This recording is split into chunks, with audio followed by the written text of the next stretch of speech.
what do we have, Linda? Well, Ken, you've been in this business long enough. I don't have to tell you. Yeah, and it's seen the same thing a million times, and it doesn't make the job any easier. Pat, what do you got? Well, Ken, this guy here says he saw everything. He's a little shaken up right now, but he's willing to talk. His name is Eric. Okay. One more thing you need to know, Ken.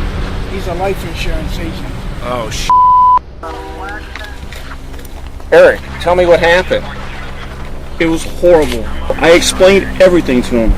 He's 32, has a family with 3 kids. He owns his own business.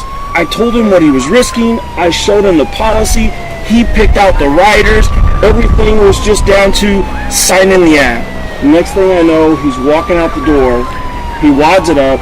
He throws it on the ground, and it was unbelievable. It was the worst thing I could ever see or imagine happening. Why did it have to happen? Why? Don't worry, Eric. We'll get this guy. Well, it appears as though you'll be looking for a coffee drinker. Sorry, that was me. I spilled the coffee. I'm gonna need a sample of that to subtract during analysis. We got a name, Joe Prospect. And I think I can make out a number. Linda, why don't you try 855-3559?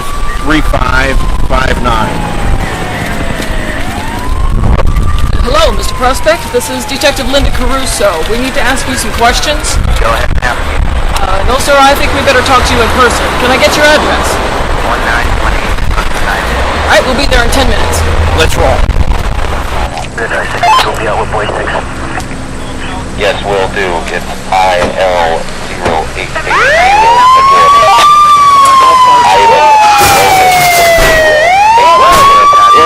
Wait. Oh, life insurance. Sorry about that.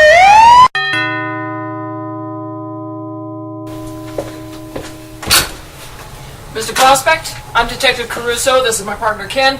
We need to ask you some questions about an incident this morning. Have a seat.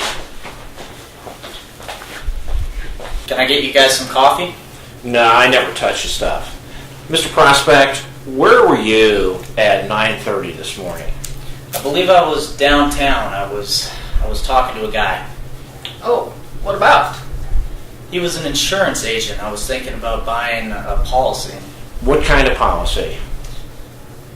A life insurance policy. Mr. Prospect, you are under arrest.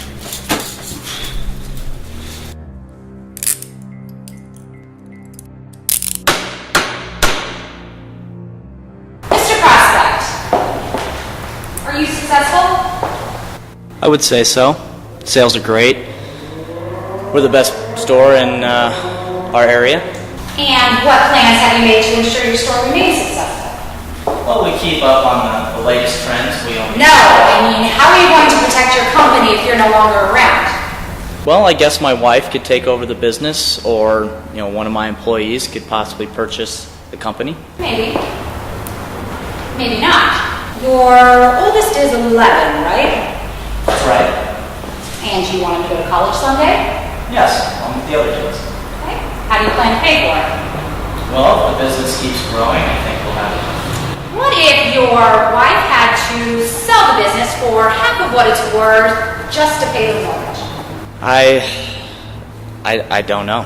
Mr. Prospect, you have no protection plan to provide for your family when you're gone. When you filled out the app, you were doing the right thing. Why did you fill the application away? I just didn't want to think about it. I didn't want to wonder what could happen if... Sometimes we have to plan for the worst, even if we don't want to think about it. Will the defendant please rise? Mr. Prospect, you've been found guilty of failing to protect your loved ones and your business in case of your untimely death. These are serious offenses. Mr. Prospect, I order you to meet with your insurance agent to discuss the options you and your wife should consider, and in good faith, purchase an affordable life insurance policy. Do you have any questions? Your Honor, I will meet with my agent and discuss everything I have to protect. I'm glad to hear you say that. This court is adjourned.